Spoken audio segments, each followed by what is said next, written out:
أعوذ بالله من الشيطان الرجيم. بسم الله الرحمن الرحيم. ياسين والقرآن الحكيم إنك لمن المرسلين على صراط مستقيم تنزيل العزيز الرحيم لتنذر قوما ما أنذر آباؤهم فهم غافلون. لقد حق القول على أكثرهم فهم لا يؤمنون. إنا جعلنا في أعناقهم أغلالا فهي إلى الأذقان فهم مقمحون. وجعلنا من بين أيديهم سدا ومن خلفهم سدا فأغشيناهم فهم لا يبصرون.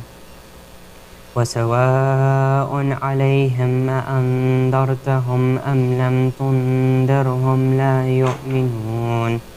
إنما تنذر من اتبع الذكر وخشي الرحمن بالغيب فبشره بمغفرة وأجر كريم. إنا نحن نحيي الموتى ونكتب ما قدموا وآثارهم وكل شيء أحصيناه في إمام مبين. واضرب لهم مثلا أصحاب القرية إذ جاءها المرسلون إذ أرسلنا إليهم اثنين فكذبوهما فعززنا بثالث فقالوا إنا إليكم مرسلون. قالوا ما أنتم إلا بشر مثلنا وما أنزل الرحمن من شيء إن أنتم إلا تكذبون.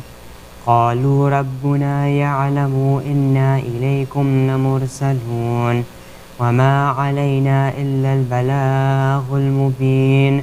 قالوا إنا تطيرنا بكم لئن لم تنتهوا لنرجمنكم وليمسنكم منا عذاب أليم. قالوا طائركم معكم أئن ذكرتم بل أنتم قوم مسرفون. وجاء من أقصى المدينة رجل يسعى قال يا قوم اتبعوا المرسلين اتبعوا من لا يسألكم أجرا وهم مهتدون. وما لي لا أعبد الذي فطرني وإليه ترجعون. أأتخذ من دونه آلهة إن يردني الرحمن بضر لا تغني عني شفاعتهم شيئا ولا ينقذون. إني إذا لفي ضلال مبين. إني آمنت بربكم فاسمعون. قيل ادخل الجنة قال يا ليت قومي يعلمون بما غفر لي ربي وجعلني من المكرمين. وما أنزلنا على قومه من بعده من جند من السماء وما كنا منزلين. إن كانت إلا صيحة واحدة فإذا هم خامدون. يا حسرة على العباد ما يأتيهم من رسول إلا كانوا به يستهزئون.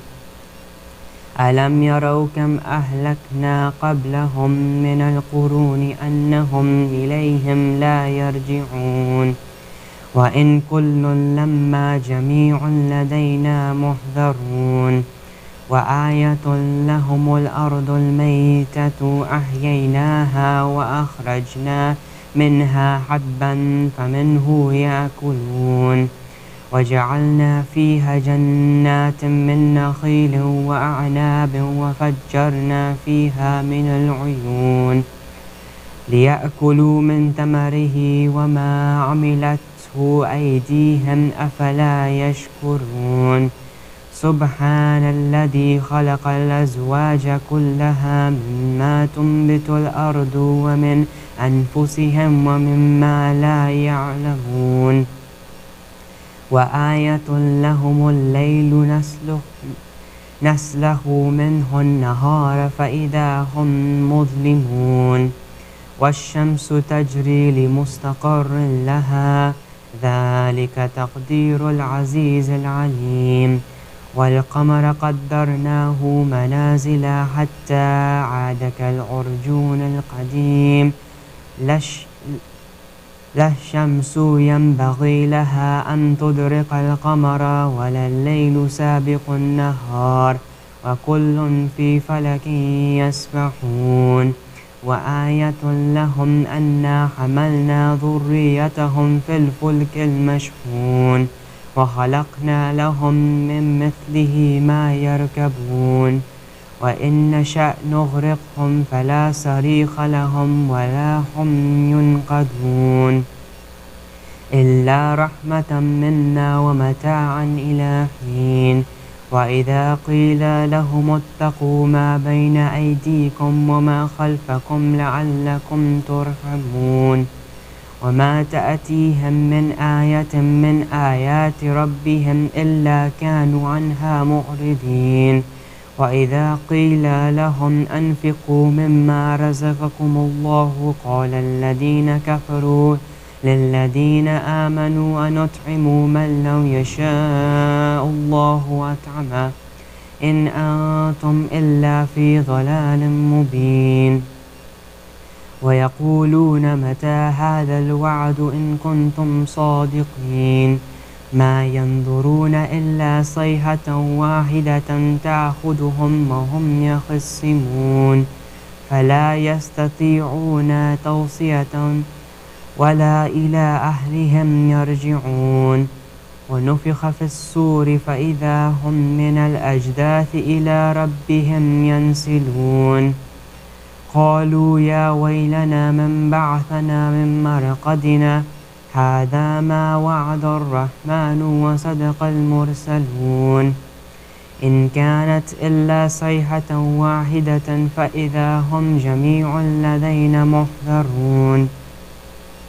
فاليوم لا تظلم نفس شيئا ولا تجزون إلا ما كنتم تعملون إنا أصحاب الجنة اليوم في شغل فاكهون هم وأزواجهم في ظلال على الأرائك متكئون لهم فيها فاكهة ولهم ما يدعون سلام قولا من رب رحيم وامتازوا اليوم أيها المجرمون ألم أعهد إليكم يا بني آدم ألا تعبدوا الشيطان إنه لكم عدو مبين وأن اعبدوني هذا صراط مستقيم ولقد أضل منكم جبلا كثيرا أفلم تكونوا تعقلون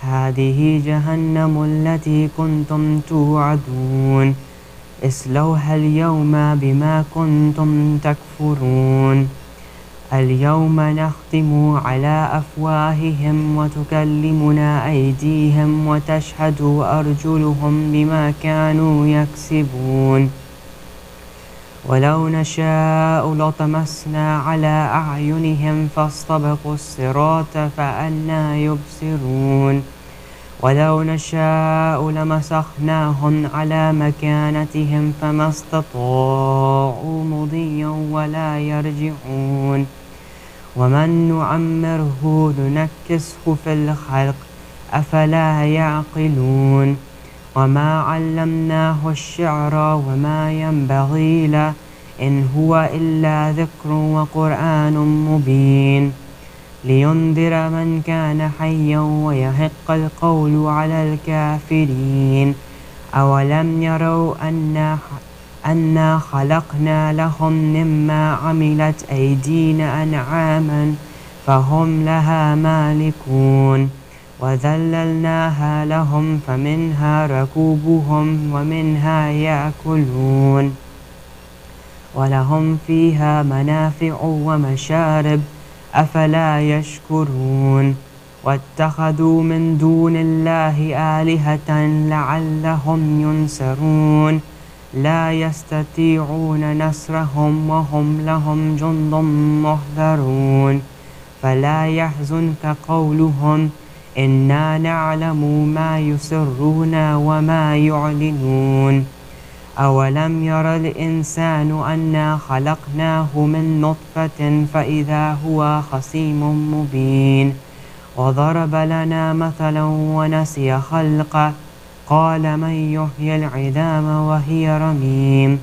قل يحييها الذي أنشأها أول مرة وهو بكل خلق عليم الذي جعل لكم من الشجر الأخضر نارا فإذا أنتم منه توقدون أوليس الذي خلق السماوات والأرض بقادر على أن يخلقوا مثلهم بلى وهو الخلاق العليم إنما أمره إذا أراد شيئا أن يقول له كن فيكون فسبحان الذي بيده ملكوت كل شيء وإليه ترجعون صدق الله العلي العظيم.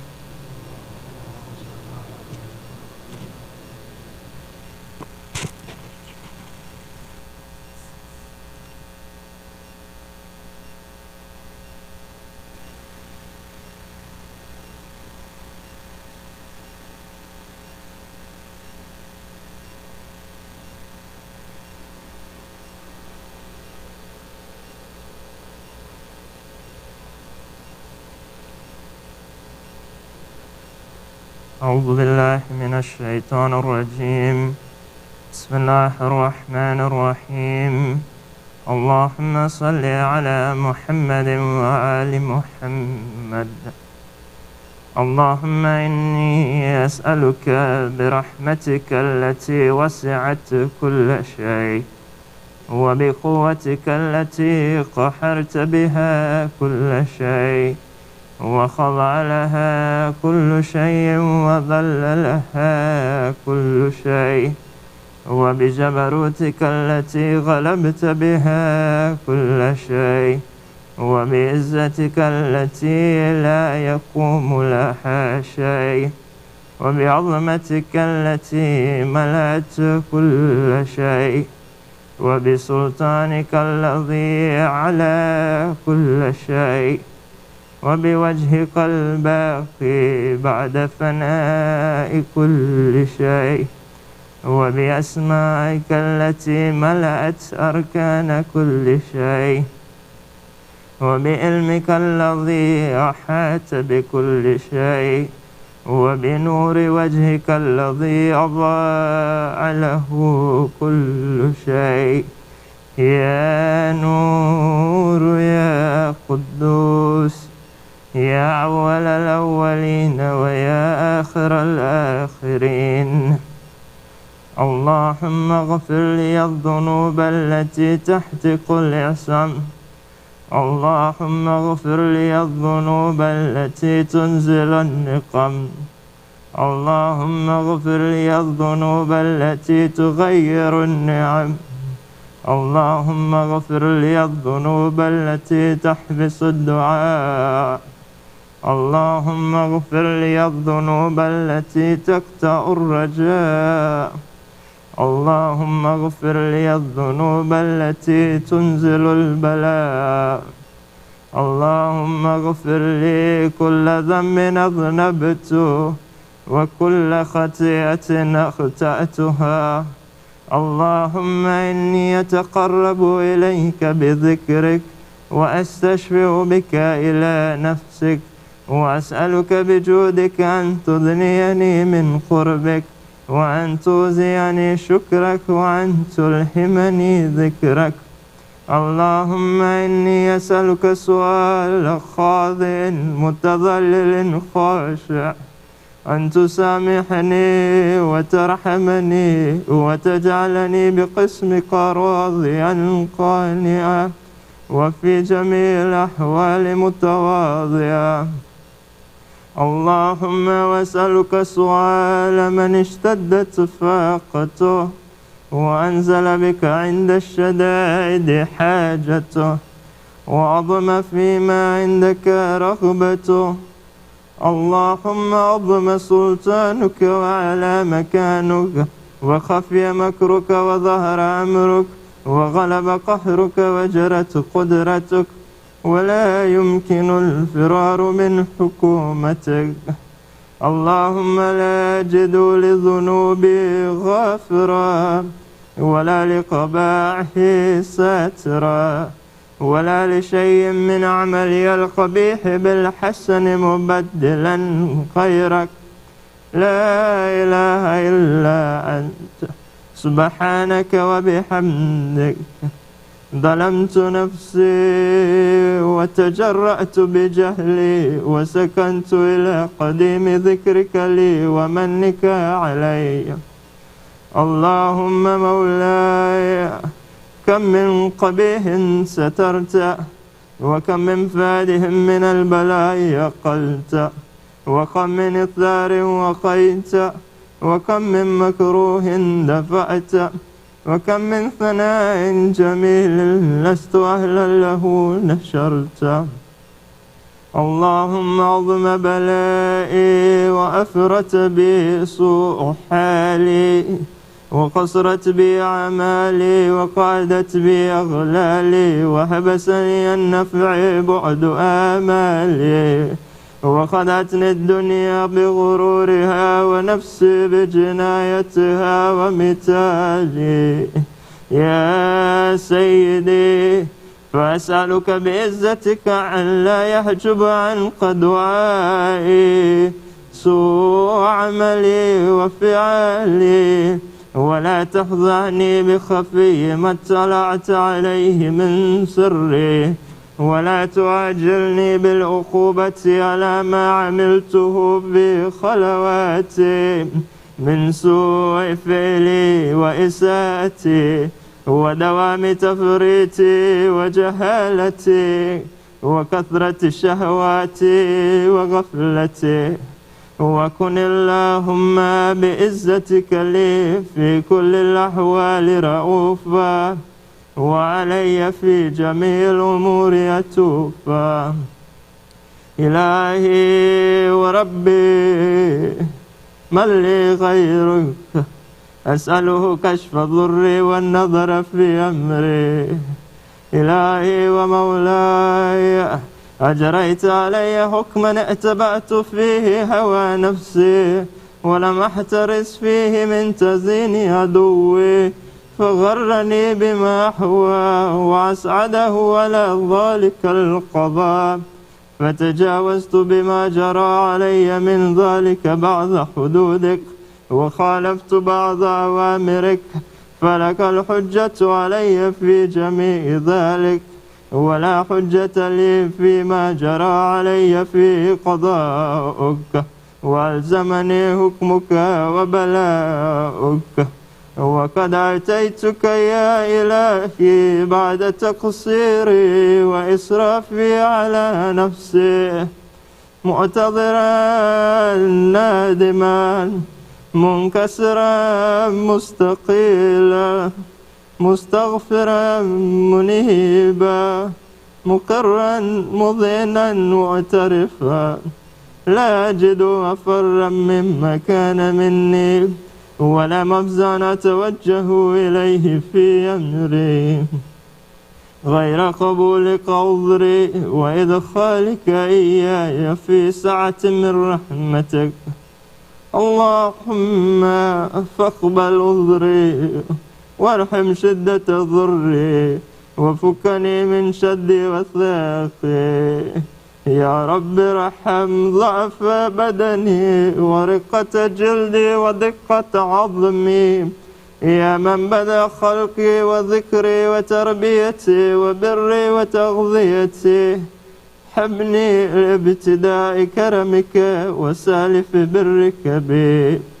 يا إلهي وسيدي وربي أتراك معذبي بنارك بعد توحيدك، وبعد ما انتوى عليه قلبي من معرفتك، ولهج به لساني من ذكرك، واعتقده ضميري من حبك، وبعد صدق اعترافي ودعائي خاضعا لربوبيتك. هيهات أنت أكرم من أن تضيع من ربيته، أو تبعد من أدنيته، أو تشرد من آويته، أو تسلم إلى البلاء من كفيته ورحمته. وليت شعري يا سيدي وإلهي ومولاي، أتسلط النار على وجوه خرت لعظمتك ساجدا، وعلى ألسن نطقت بتوحيدك صادقا وبشكرك مادحا، وعلى قلوب اعترفت بإلهيتك محققا، وعلى ضمائر حوت من العلم بك حتى صارت خاشعة، وعلى جوارح سعت الأوتعن تعبدك الطائعة، وأشارت باستغفارك مذعنا. ما هكذا الظن بك، ولا أخبرنا بفضلك عنك يا كريم. يا ربي وأنت تعلم ضعفي عن قليل من بلاء الدنيا وعقوباتها، وما يجري فيها من المكاره على أهلها، على أن ذلك بلاء ومكروه، قليل مكثور، يسير بقاء، قصير مدته. فكيف احتمالي لبلاء الآخرة وجليل الوقوع المكاره فيها، وهو بلاء تطول مدته ويدوم مقامه، ولا يخفف عن أهله، لأنه لا يكون إلا عن غضبك وانتقامك وسخطك، وهذا ما لا تقوم له السماوات والأرض. يا سيدي فكيف بي وأنا عبدك الضعيف الذليل الحقير المسكين المستكين. يا إلهي وربي وسيدي ومولاي، لأي الأمور إليك أشكو، ولما منها أضج وأبكي، لعليم العذاب وشدته أم لطول البلاء ومدته. فلئن سيرتني للعقوبات مع أعدائك، وجمعت بيني وبين أهل بلائك، وفرقت بيني وبين أحبائك وأوليائك، فحبني يا إلهي وسيدي ومولاي وربي. صبرت على عذابك، فكيف أصبر على فراقك؟ وهبني صبرت على حر نارك، فكيف أصبر عن النظر إلى كرامتك؟ هم كيف أسكن في النار ورجاء عفوك؟ فبعزتك يا سيدي ومولاي أقسم صادقا، لئن تركتني ناطقا لأضجن إليك بين أهلها ضجيج العاملين، ولأصرخن إليك صراخ المستصرخين، ولا أبكين إليك بكاء الفاقدين، ولا أنادينك أين كنت يا ولي المؤمنين، يا غاية آمال العارفين، يا غياث المستغيثين، يا حبيب قلوب الصادقين، ويا إله العالمين. أفتراك سبحانك يا إلهي وبحمدك تسمع فيها صوت عبد مسلم سجن فيها بمخالفته، وذاك طعم عذابها بمعصيته، وحبس بين أطباقها بجرمه وجريرته، وهو يضج إليك ضجيجا مؤمل لرحمتك، ويناديك بلسان أهل توحيدك، ويتوسل إليك بربوبيتك. يا مولاي فكيف يبقى في العذاب وهو يرجو ما سلف من حلمك؟ أم كيف تؤلمه النار وهو يأمل فضلك ورحمتك؟ أم كيف يحرقه لهيبها وأنت تسمع صوته وترى مكانه؟ أم كيف يشتمل عليه زفيرها وأنت تعلم ضعفه؟ أم كيف يتقلقل بين أطباقها وأنت تعلم صدقه؟ أم كيف تزجره زبانيتها وهو يناديك يا رب؟ أم كيف يرجو فضلك في عتقه منها فتتركه فيها؟ هيهات ما ذلك الظن بك ولا المعروف من فضلك ولا مشبع لما عملت به الموحدين من برك وإحسانك.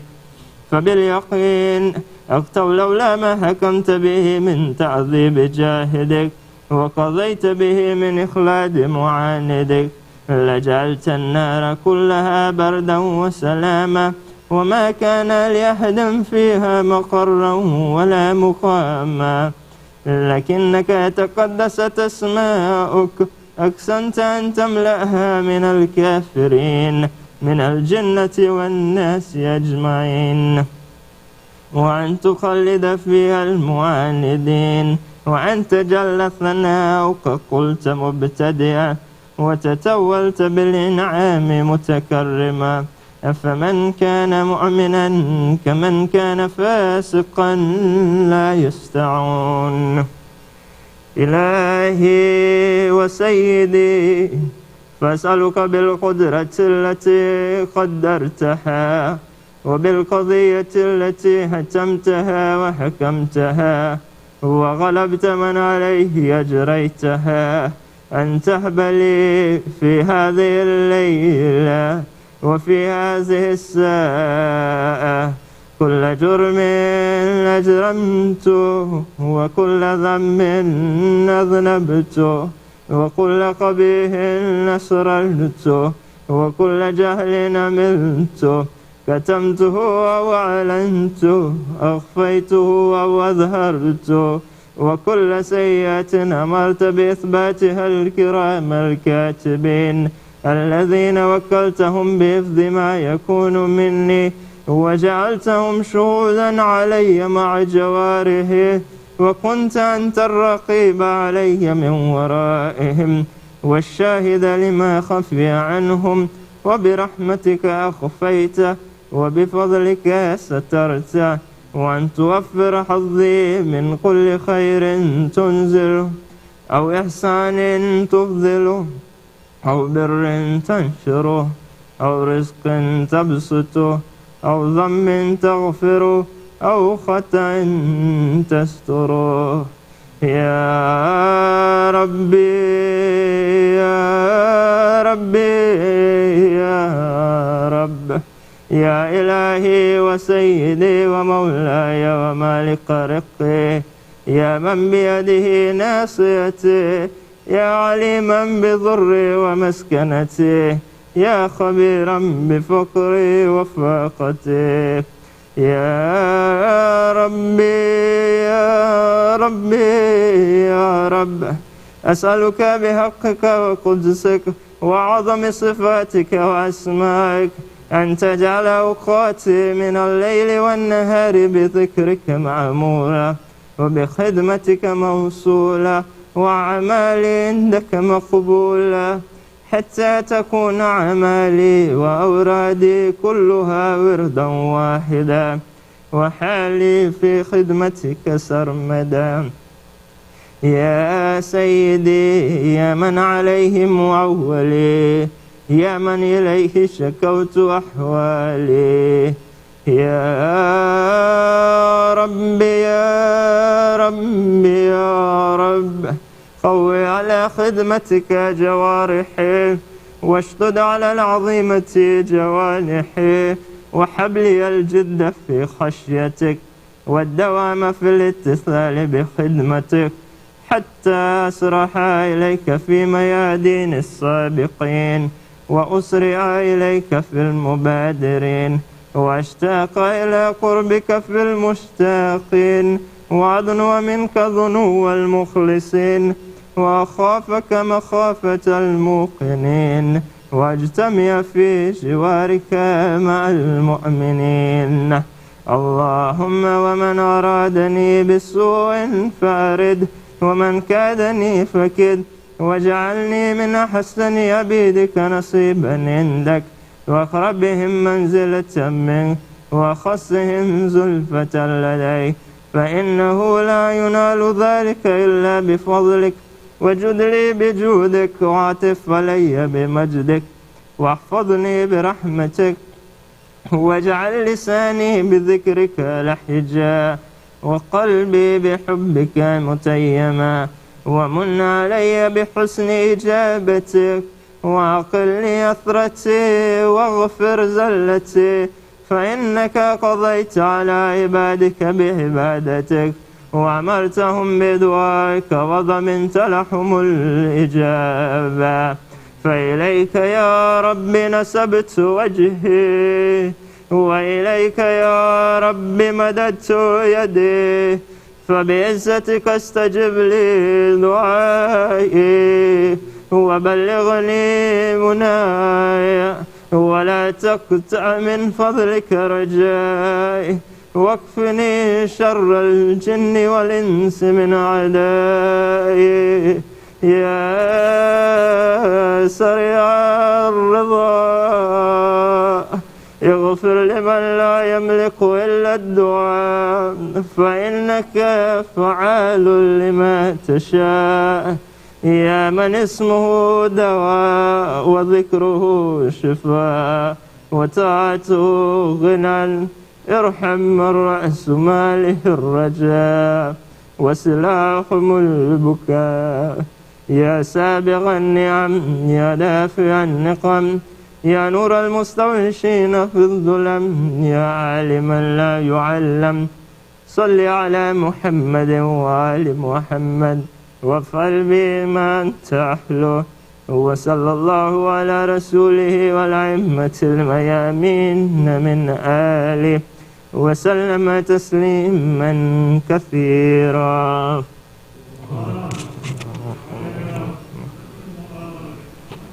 سورة مباركة الفاتحة.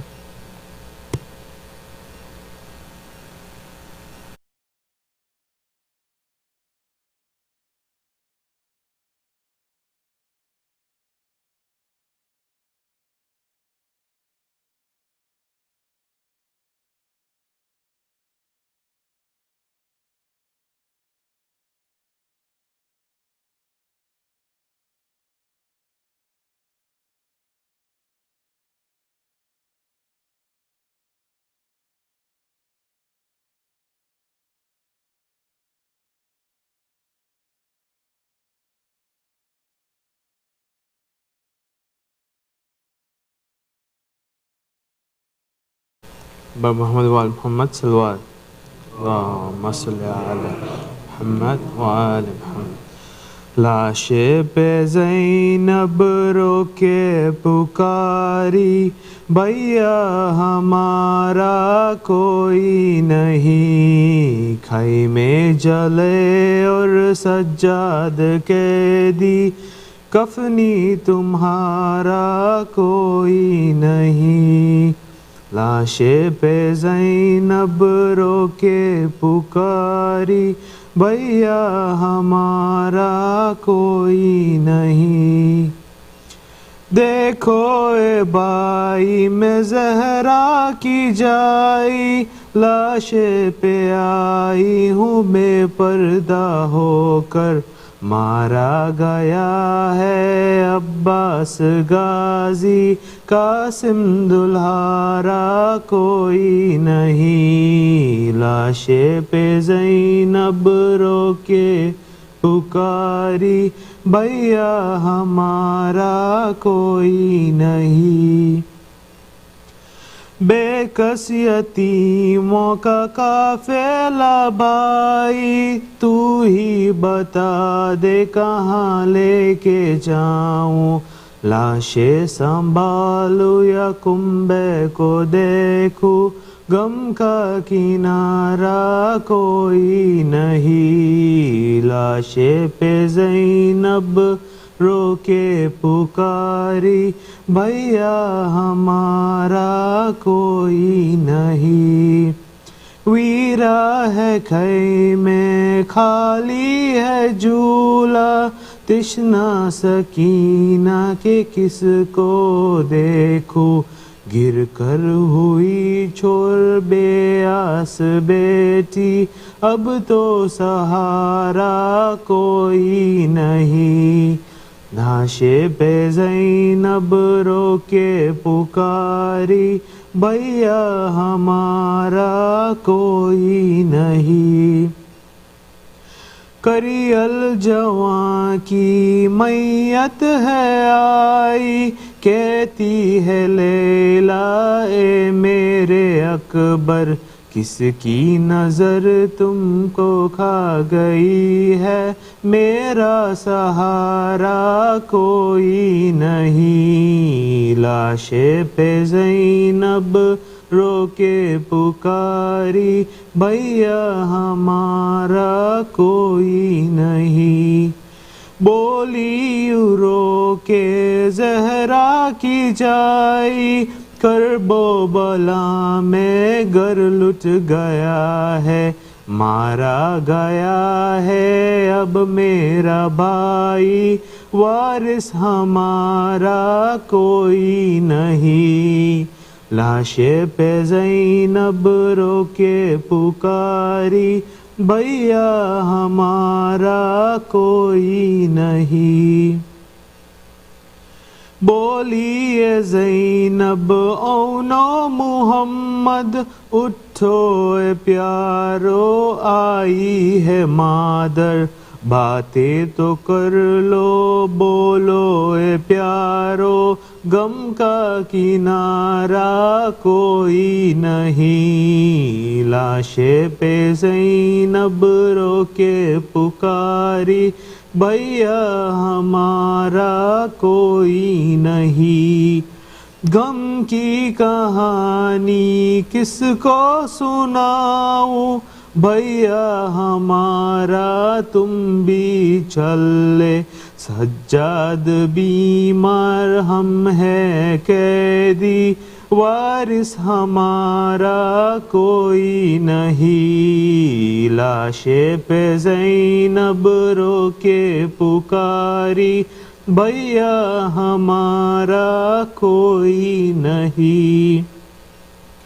کرب و بلا میں ہم کو بلانا، آ کے وہاں ہم پر لے زیارت، میری تمنا آؤں وہاں میں، اس کے سوا کوئی آرزو نہیں، لاشیں پہ زینب رو کے پکاری، بھیا ہمارا کوئی نہیں، خیمے جلے اور سجاد قیدی، کفنی تمہارا کوئی نہیں، محمد محمد صلی اللہ علیہ وسلم۔ سورۃ مبارکۃ الفاتحہ۔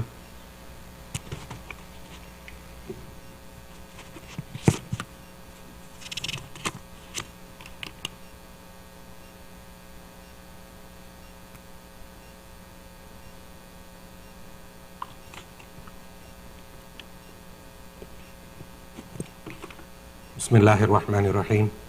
Sayyid Hasan Rizvi, respected elders, brothers, sisters in Iman, Assalamu alaikum wa rahmatullahi wa barakatuh. Surah Fatiha is requested for all the names listed on the screen in Kul Arwah al-Mumineen wal-Muminat, Sabab al-Fatiha.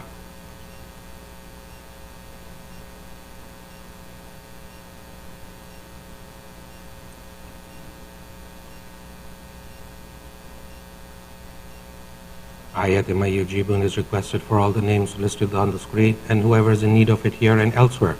Let us all recite it together. Bismillahir Rahmanir Rahim.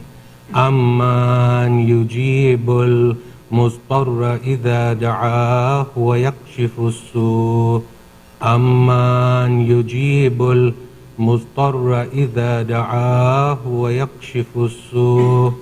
Amman yujibul mustarra idha da'ahu wa yakshifu as-su'. Amman yujibul mustarra idha da'ahu wa yakshifu as-su'.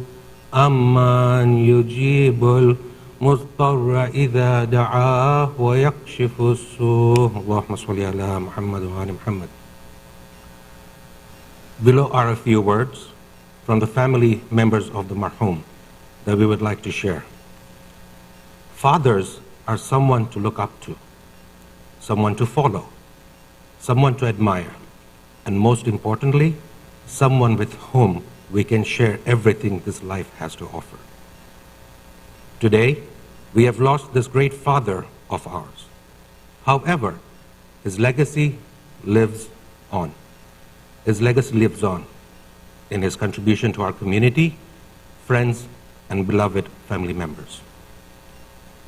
Our father was an incredible man with his constant smile and contagious laugh, which warmed our hearts. And I'm certain he had the same effect on many of those who knew him. Young or old, he was known to always be among the first to greet and share his salams with others. On that note, we want to earnestly appreciate the community for facilitating the burial services, and we sincerely thank you all for coming and paying respect to our dear father. Furthermore, we would like to apologize on his behalf if he has hurt anyone or if he owes a debt to anyone. Please feel free to contact the family members. Finally, we deeply pray and hope that his love in your heart is translated to prayers and du'as for him. Ameen. Especially in this blessed, beloved night. Ilahi Ameen. Surah Al-Mubarakatul Fatiha.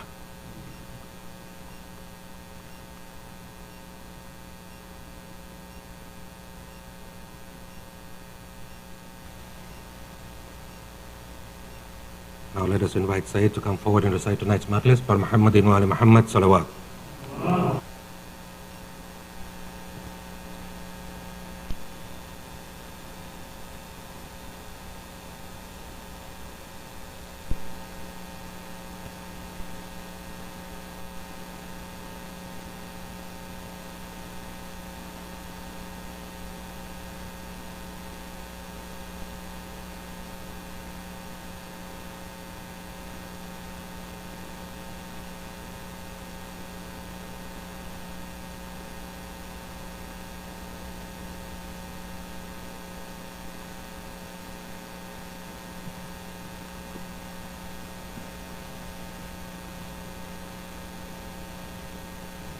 For the soul of the marhum, let's recite another Surah Fatiha, Surah Al-Ikhlas 3 times, but first a loud salawat ala Muhammad wa ali Muhammad.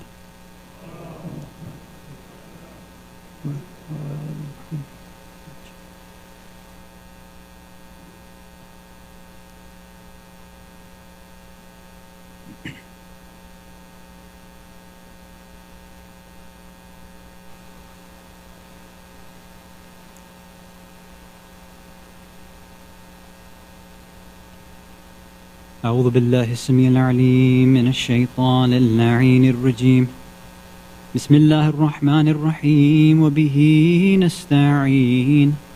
لا حول ولا قوة إلا بالله العلي العظيم والحمد لله رب العالمين.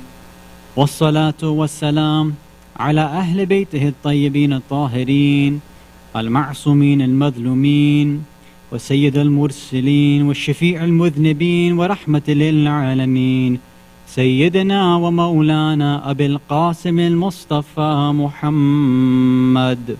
اللهم صل على محمد وعلى محمد.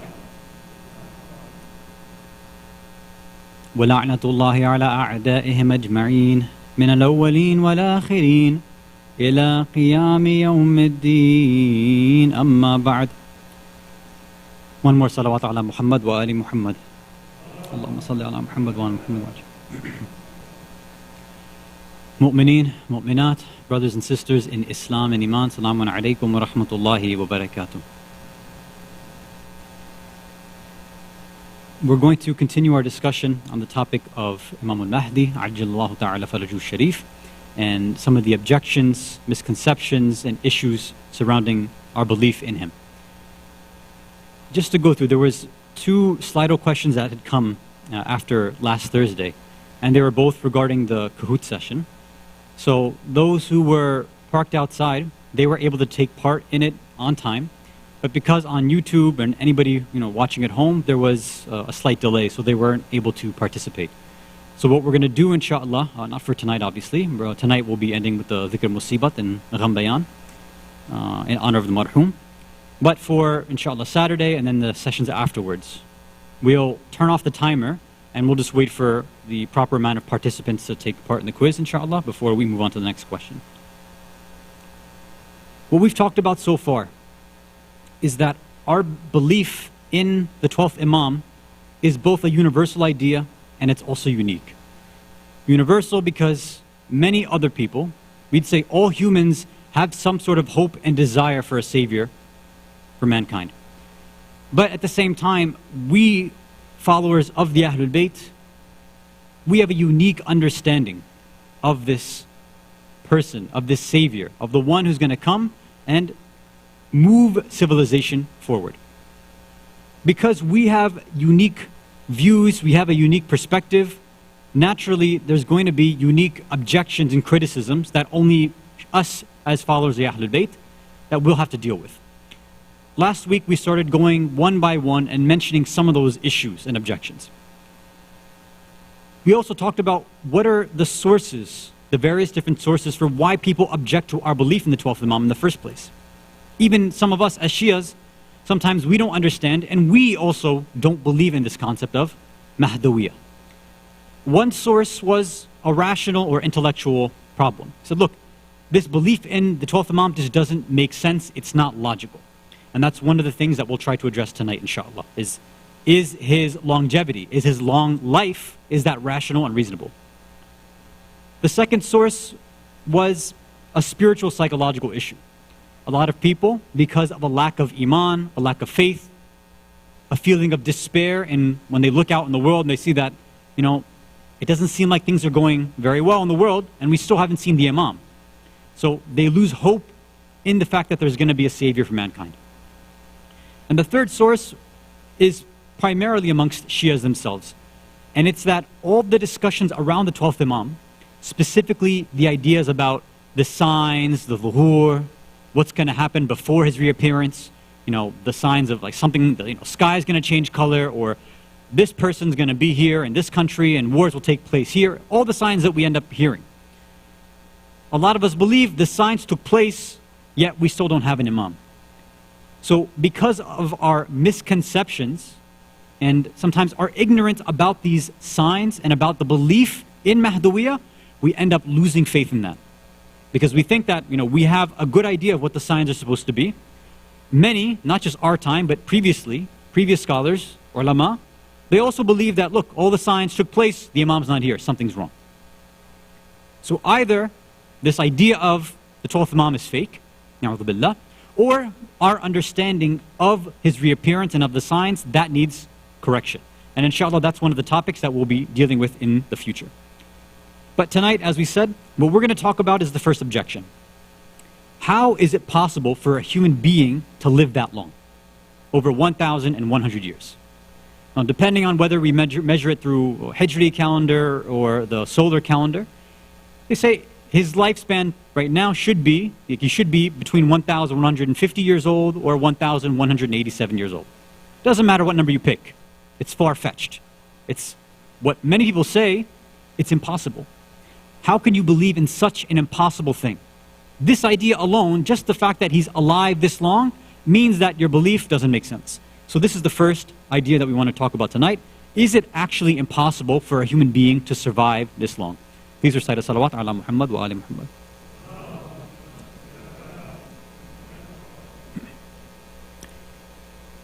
So before we jump into the actual issue, we need to sort one thing out. What does it actually mean for something to be possible, or its opposite, being impossible? Now, you and I can use that in language all the time, right? This is possible, or what you want to do is impossible. But we need to make sure we're on the same page, and that we have the right definition, and that we're talking about in the same frame of mind.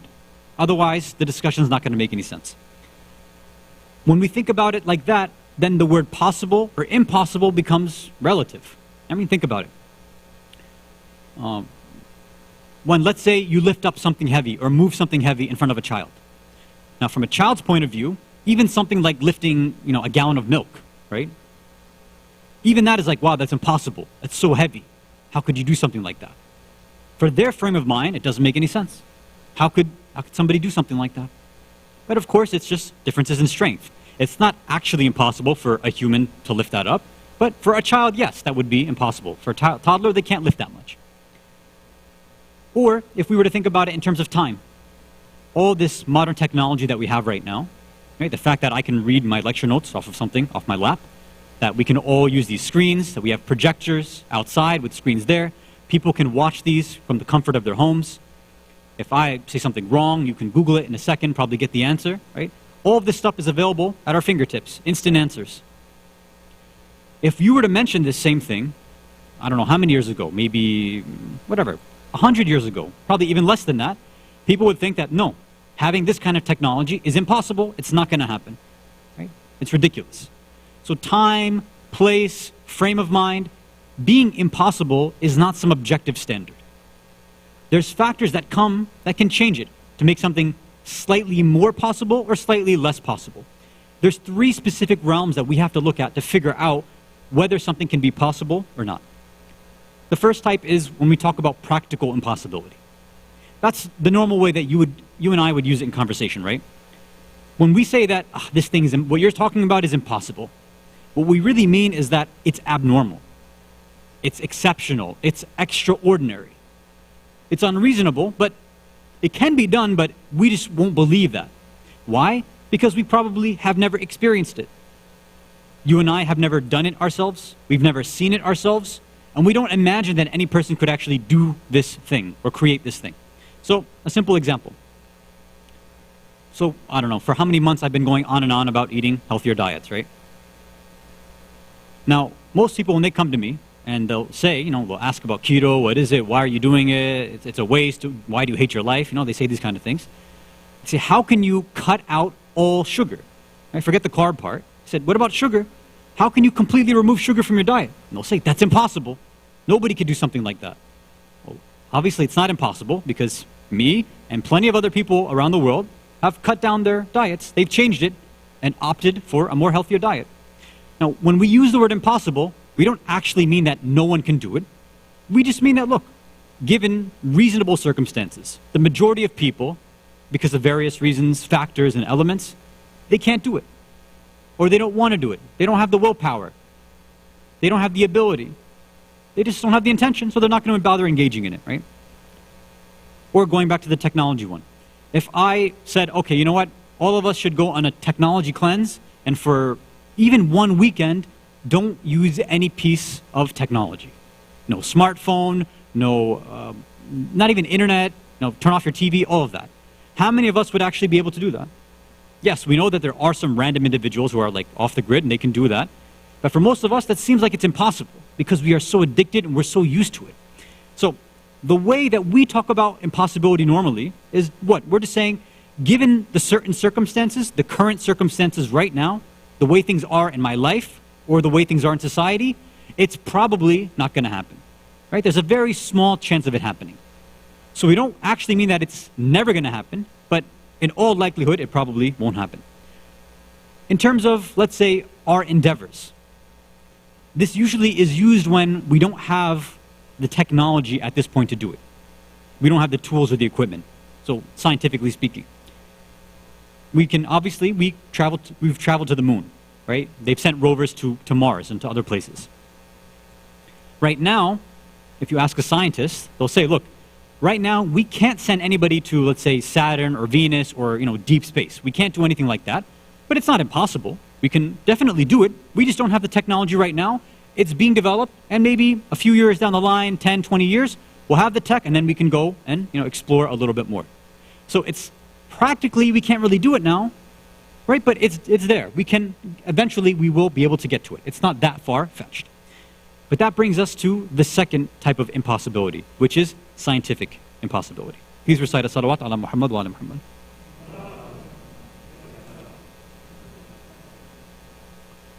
So sometimes we say, you know what, this is impossible, we can't do it, just because we don't want to, we don't have the willpower. But sometimes we mean it in terms of scientific laws. Scientifically, this is impossible. It cannot be done. What we mean there is what? Scientists cannot imagine right now, nor in the future, that this will ever be possible. It'll ever be done. Said, look, given what we understand about science, this is not going to happen, right? So, some examples, right?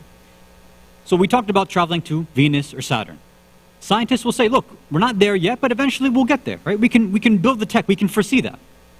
Or, to increase our, the speed that we can travel at. We can do that. But when you ask them about, okay, what about traveling faster than the speed of light? Say, look, that's a scientific impossibility. We can't ever get to that because that'll start messing with, these physical laws and these natural laws. It's just not going to work out. Or traveling to the sun. So look, we can never ever design the protective gear necessary for a human being to be able to survive. Forget getting to the sun, but even getting close to the sun. We can't design spaceships, and maybe even if we could do that, we can't define actual suits for humans. We don't have the material. We can't envision material that can handle that kind of heat. It's scientifically impossible. So they don't even entertain that possibility, scientifically speaking. So previously we said, look, it's possible practically. We just don't have the tools right now. We don't have the tech right now. We don't have the equipment, but maybe we can get it in the future. Scientific impossibility is that not only do we not have the tools right now, but in the future, we will never ever get it. We can never build this kind of technology. It's not going to happen.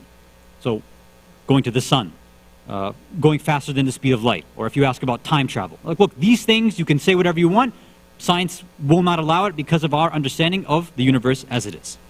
That's the second type of impossibility. We have one more left, which is when something is logically, rationally, or intellectually impossible. So let's discuss that. If you can recite another salawat ala Muhammad wa ala Muhammad.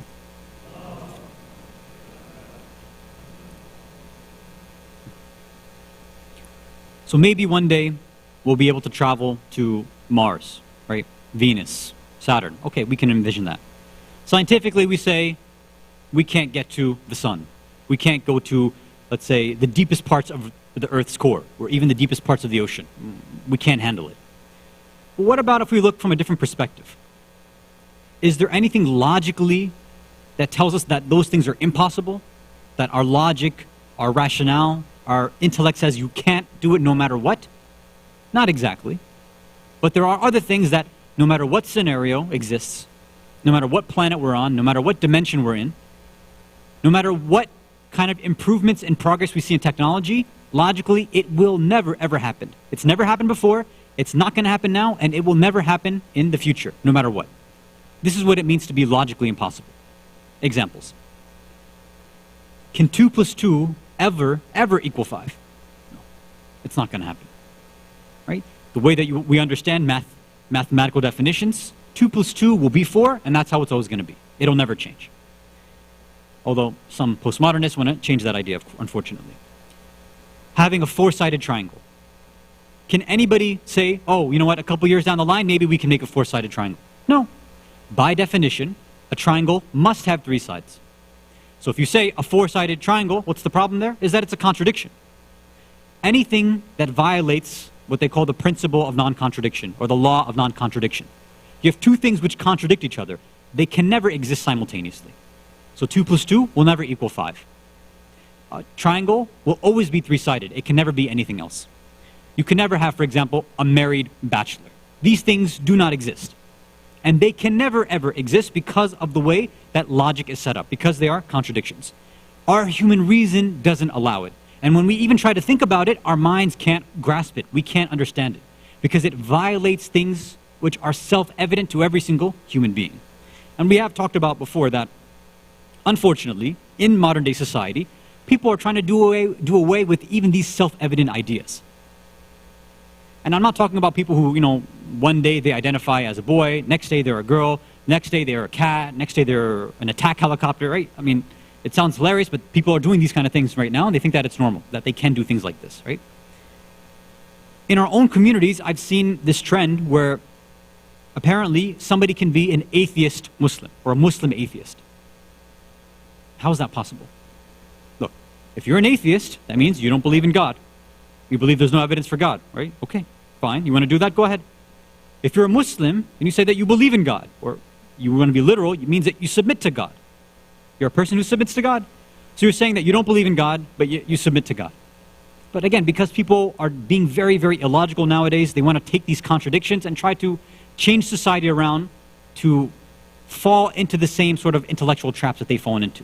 The same sort of dilemmas and identity crises that they have, they want to fool the rest of society as well. And we have to be very careful, because this is being pushed in the media, it's being pushed in Hollywood, it's being pushed in music, movies, TV, everywhere, and unfortunately even public schools.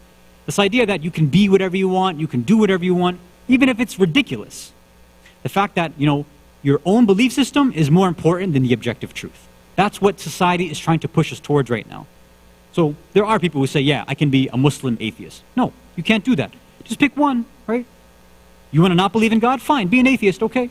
But don't automatically say that you can be a Muslim at the same time. It's ridiculous, right? So this is the third type of impossibility, is when human reasoning, the rules of logic, do not allow it at all. It'll never, ever happen. Our question is this. With all these different types of possibilities, how do we now apply this to the discussion of the 12th Imam?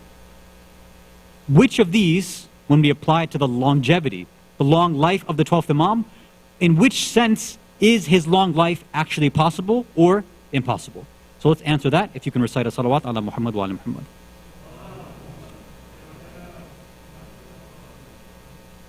Okay. First, let's start from the end. Logically, possible or impossible. Is there any contradiction in a person living more than 1,000 years? No. It doesn't violate any principle. You can imagine it. There's nothing wrong with a person living that long. So it's not irrational. It's not illogical. So therefore, it's logically possible. It's not violating the law of non-contradiction at all. It is. Okay? Or it's something that we can think about. It's feasible. Okay. So it's logically possible. What about practically? Okay, well, yeah, we have to admit, practically, realistically speaking, it's impossible. In our normal day language. Why?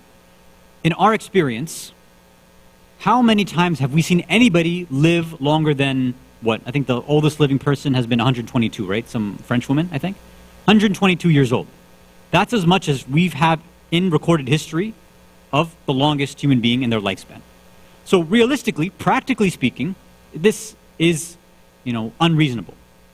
Not that it's impossible logically, but it's impossible in our everyday life. You and I haven't lived that long.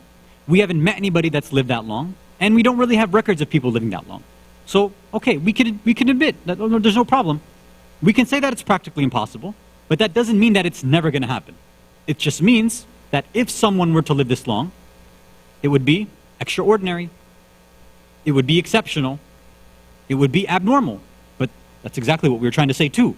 This individual, this person who's going to save mankind, already has an exceptional, abnormal, extreme role in the first place. So of course some of the qualities are going to be a little hard for people to understand. We don't have a problem with that. We don't deny this sort of impossibility, right? There's nothing wrong with that. Now the last one I think is really where people have problems. Is it scientifically possible or impossible for somebody to live this long? Is it scientifically unacceptable for a human being to live this long, over 1,000 years? Well, first, when something is actually scientifically possible, right, and that is available to, well, this kind of technology, if it can be made, then the general public probably doesn't get access, if it's the case. Normally when you have this kind of, special elite stuff, then usually, the 1%, the super elite, extra rich, they're the ones who get access to this kind of stuff, right? If there ever was technology to make somebody live that long, to be immortal or whatever, then they're the ones who are going to get it. Not you and I probably wouldn't know about it necessarily. Or we would know that, look, if you want to do it, then you've got to spend whatever, a couple million or a couple $1 billion to be able to do that. So, I saw I saw a meme the other day. So it's a picture of Jeff Bezos. Maybe you guys saw this too. Right? Jeff Bezos, as many of you know, he's bald. So it said that, people say that money can buy anything, and money can heal, and it can create anything. It said, look, if there was a cure to male pattern baldness, then definitely Jeff Bezos wouldn't be bald, right? Meaning, if that technology actually existed, then the people like Jeff Bezos or all these kind of rich super elites, they would have paid for it and they would have gotten it. If this kind of technology was possible right now, where we could extend our lives that long, we would have seen some people living that long, but we don't have that. Okay, fine. Next thing to ask is there actually any scientific law, any empirical law that says cells must die? Because that's what we're talking about here, right? When we're talking about death, we're talking about, the cells ceasing their functions. They're not working anymore. Or as they call senescence, right? Cellular senescence. When that happens, they say, there's this, I think it's called the Hayflick Limit, that after 50 or some odd times in a human being, cells can divide, or they divide and reproduce, and they, take over the old dead cells. They say the body can't do this forever. At some certain point, after it's divided after a while, then because of other factors, it can't divide anymore, and then the body starts degenerating. And they said that this is our experience with human beings, and what we've seen so far is that everybody has this limit, and we can't go past that. But we ask, is there actually a scientific principle that says, no, cells have to have this number and that's it? Or theoretically, is it possible for cells to continually generate over and over and over again? They say, no, there's nothing in science that says that's impossible, actually. It can do this. So what we do then is say, look, let's pause for human beings for a second, and let's just go to other organisms. Why do we have to stop the question at human beings? If it's about cells dying or living or regenerating or splitting, whatever it is, let's leave all the scientific stuff out. Let's just ask, are there other organisms that we can see have these kind of giant, long lifespans? Well, let's look at one extreme. We know, obviously, that there are some creatures and organisms that have very short lifespans. Right? I think certain types of, I think they're called mayfield flies, they have what? A lifespan of like 5 minutes. Right? Born, 5 minutes later, they die. Now imagine if we were in their perspective, right? We're thinking, okay, our life's only 5 minutes. We would never imagine that any other creature could live longer than that. So why would we take our own limited experience as humans and say that, well, nothing else can live that long? It seems a little ridiculous. But on the other side, we know that there are creatures who live much longer than human beings too. One example, as far as the longest living mammal, is they say the bowhead or the bowhead whale, which averages around 200 to 211 years. Okay, so that's already more than double our usual lifespan of about 70, 80 years. Right? There's something under the sea called glass sponges. Glass sponges, they have been known to live 10,000 years. Let's go even further than that. Just recently, actually, I saw something that said in July 2020, under, deep in the ocean, the deepest part, they found these, what they call aerobic microorganisms, right? Microorganisms that thrive off of oxygen. And they said some of them, they've been able to trace their age as over 101.5 million years old. 101.5 million years old. Now, even that you may say, okay, but still, eventually, that's a lot, yeah, but they eventually die. But we can take it even one step further. We can ask, are there any creatures that are immortal? Is that just sci-fi, right? Is that just stuff that exists in, like, comics and stuff? Like Vandal Savage, right? He apparently is immortal, or he's a DC guy. And there's some other things that we think about, like, yeah, these immortality, like vampires, whatever. Unless somebody comes and stabs them with a wooden stake in the heart or whatever, then they're immortal. But is that fiction, science fiction, or is it real? In fact, in biology, there's a whole section of immortal creatures, or what they use the word for immortal, that they don't actually age. Or when a threat comes to their body, they're actually able to kind of go back in time, and they can revert back to a younger age. So, for example, there's one thing called the immortal jellyfish. That's literally the name that they're given, immortal jellyfish. That when a certain anomaly is detected, they detect it in their own body, they're able to revert back to a younger age. So imagine, like, as we start to grow older, something happens, say, okay, something's entered the body, so now we get to go back in time. And our cells go back, they heal themselves, and then we continue on again. They say based on this, there are certain creatures that can go on and live eternally. Now, yeah, they can get eaten or attacked or whatever, that's different. But just the cells themselves can continue on forever, and there's nothing that's actually going to stop them. So scientifically speaking, then what? We're already on the way. Scientists have been working on things like this for a long time. Already, as, well, the guys won't know, but at least the women, right, the sisters will know, like anti-aging cream. They're already trying to figure out, how can we figure out and stop the degeneration process of certain cells? If we can do it in one cell, maybe we can do it in the other cells too. With stem cell research, with nanomachines, this stuff is not that far-fetched. And you have many articles. You guys can all look yourselves. It's highly, highly possible for these kind of technologies to develop in the future. So, in that sense, what do we have now? Is it logically impossible for somebody to live this long? No. Practically? Yeah, practically it's impossible. But scientifically, it's not impossible. So the practical one is not a big deal because we're saying that it's okay for it to be abnormal. But logically, there's nothing that says the imam can't live this long or a human can't live this long. And scientifically, it's very, very possible for somebody to go beyond that time. A question, though, that still might remain is, why is it, though, that these scientific laws are being superseded? It's clear that we would need technology to stop our aging process. The imam, thousand years ago, he didn't have this technology. How is he able to go on and continue? Why is it that these kind of physical laws are being superseded?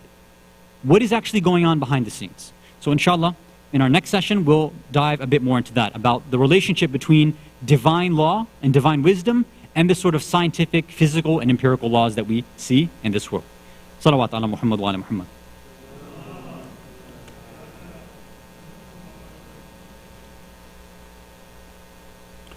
Sometimes what we notice when we think about things in life, we have a tendency, especially being in the West, being raised in a Western, secular, irreligious, anti-religious, pro-science, pro-empirical, naturalist, materialistic environment. A lot of the higher metaphysical, religious values we end up tossing aside. We think, oh, we see it in an experiment. Science needs to tell us what's right or wrong. My intellect needs to tell me if it's possible or not. But for people who have a connection to what is higher, what is elevated, what is more pure, then they're able to go beyond the intellectual realm.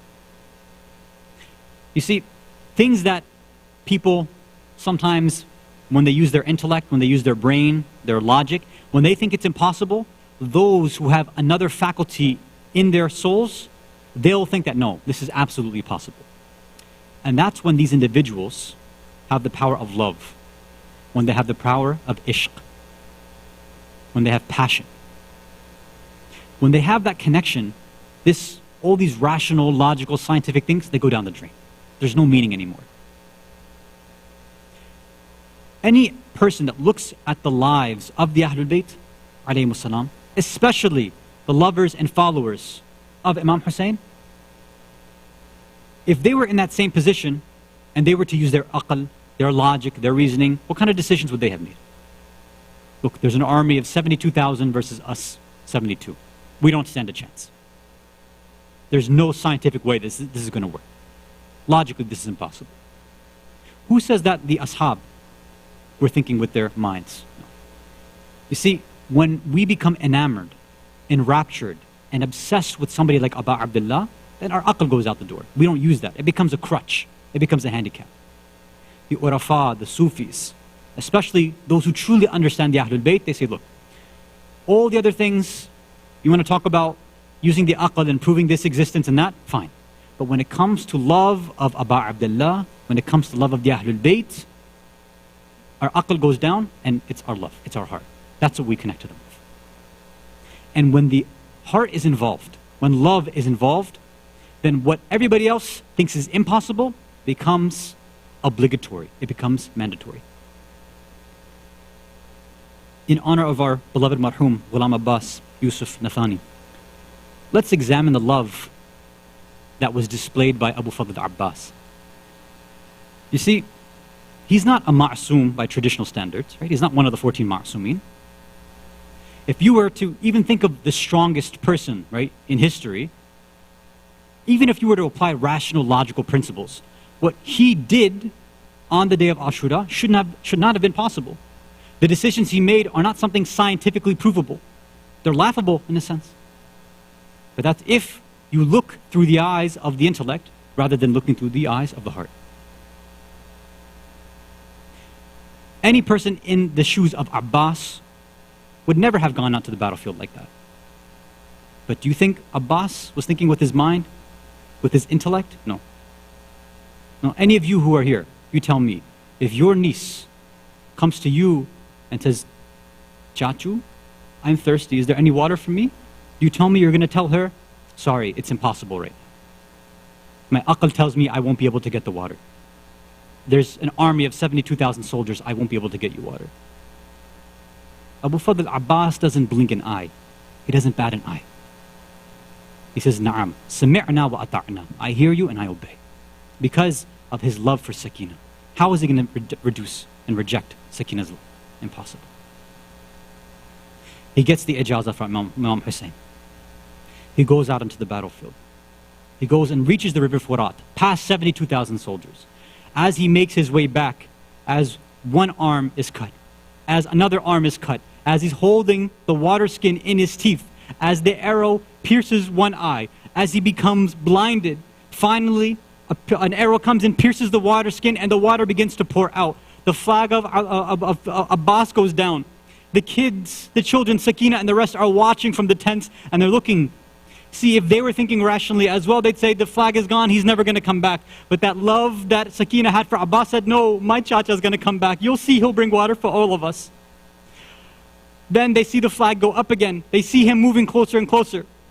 But then when they see and they hear that we don't see the flag anymore, what's going on? What happened to our chacha? What happened to Ammu Abbas? When Hussein runs out to the battlefield, first he comes across one arm of Abu Fadl Abbas. He comes across another arm of Abu Fadl Abbas. And then he finally ends up at the body. And people ask, why is it that the arm comes, then another arm comes, and then the body comes? They say it's because when Abu Fadl was going towards it, and he going towards the tent with the water skin, once the water skin was pierced and the water came out, then he turned back around with no arms, with an arrow in his eye, and he headed back towards the river Furat.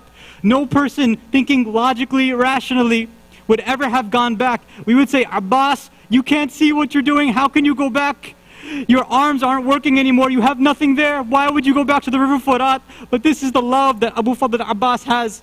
And when Imam Hussein finally reaches his body and he hears his final requests, it's because of the love that Abbas has that he says, my final request to you, O Hussein, is to leave my body here and do not take me back to the tents.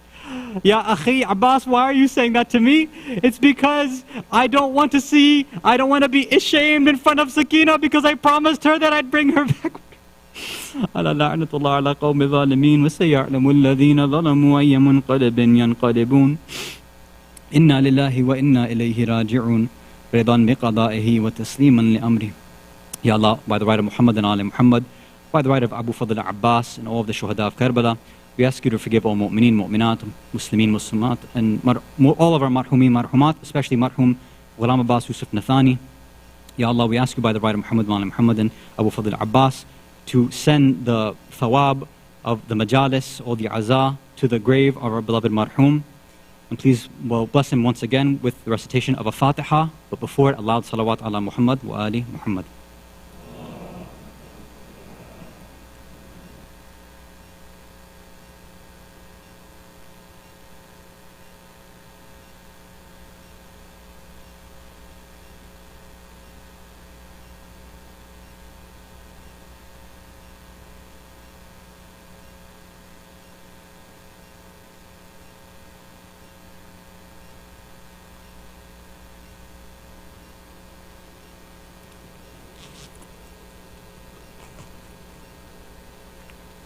بسم الله الرحمن الرحيم.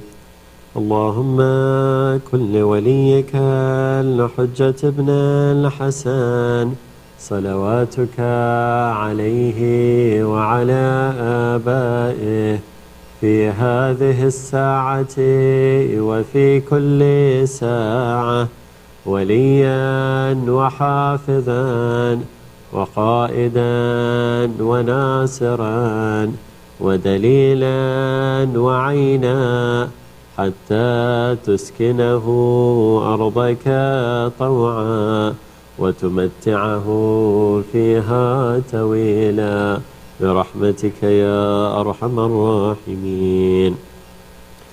السلام عليك يا رسول الله، السلام عليك يا أمير المؤمنين يا علي بن أبي طالب، السلام عليك يا فاطمة الزهراء سيدة نساء العالمين، السلام عليك يا حسن المجتبى، السلام عليكم ورحمة الله وبركاته.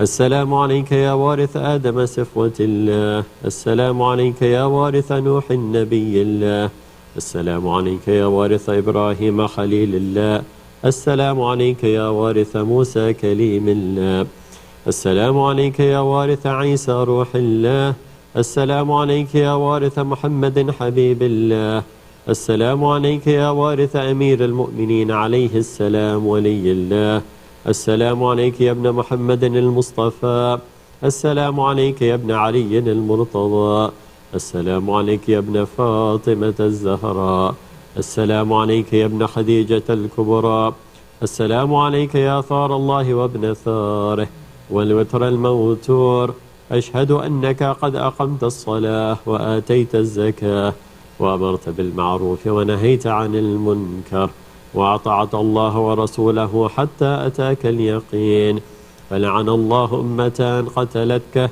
ولعن الله أمة ظلمتك ولعن الله أمة سمعت بذلك فرضيت به.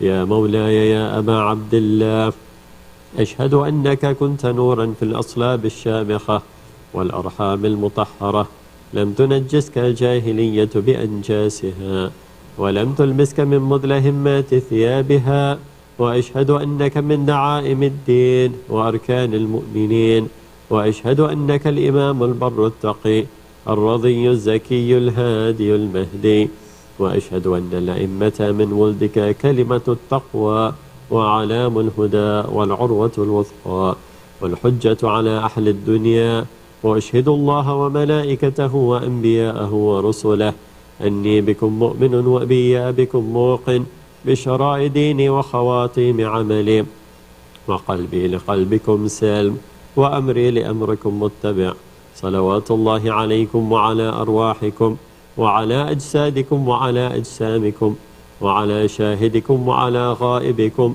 وعلى ظاهركم وعلى باطنكم. السلام عليك يا ابن رسول الله، السلام عليك يا ابن نبي الله، السلام عليك يا ابن أمير المؤمنين، السلام عليك يا ابن الحسين الشهيد، السلام عليك أيها الشهيد وابن الشهيد، السلام عليك أيها المظلوم وابن المظلوم، لعن الله أمة قتلتك ولعن الله أمة ظلمتك ولعن الله أمة سمعت بذلك فرضيت به. السلام عليكم يا أولياء الله وأحباءه، السلام عليكم يا أصفياء الله وأوداءه، السلام عليكم يا أنصار دين الله، السلام عليكم يا أنصار رسول الله، السلام عليكم يا أنصار أمير المؤمنين، السلام عليكم يا أنصار فاطمة سيدة نساء العالمين، السلام عليكم يا أنصار أبي محمد الحسن بن علي الولي الزكي الناصح، السلام عليكم يا أنصار أبي عبد الله، بأبي أنتم وأمي طبتم وطابت الأرض التي فيها دفنتم وفزتم فوزا عظيما، فيا ليتني كنت معكم فأفوز معكم. السلام عليك يا أبا الفضل العباس ابن أمير المؤمنين، السلام عليك يا ابن سيد الوصيين، السلام عليك يا ابن أول القوم إسلامه وأقدمهم إيمانا وأقومهم بدين الله وأحوتهم على الإسلام، أشهد لقد نصحت لله ولرسوله ولأخيك فنعم الأخ المواسي، فلعن الله أمة قتلتك ولعن الله أمة ظلمتك ولعن الله أمة استحلت منك المحارم وانتهكت حرمة الإسلام، فنعم الصابر المجاهد المحامي الناصر والأخ الدافئ وأن أخيه المجيب إلى طاعة ربه الراغب فيما زهد فيه غيره من الثواب الجزيل والثناء الجميل والحقك الله بدرجة آبائك في جنات النعيم. السلام عليكم جميعا شهداء كربلاء ورحمة الله وبركاته. السلام عليك يا علي بن الحسين زين العابدين. السلام عليك يا محمد بن علي الباقر. السلام عليك يا جعفر بن محمد الصادق. السلام عليك يا موسى بن جعفر الكاذب. السلام عليك يا علي بن موسى الرضا. السلام عليك يا محمد بن علي الجواد. السلام عليك يا علي بن محمد النقي. السلام عليك يا حسن بن علي العسكري. السلام عليك يا حجة الله يا ابن الحسن يا صاحب الأسر والزمان. سيدي الأمان الأمان الأمان من فتنة الزمان. السلام عليك يا خليفة الرحمن. السلام عليك يا شريك القرآن. السلام عليك يا كعبة الإيمان. السلام عليكم ورحمة الله وبركاته.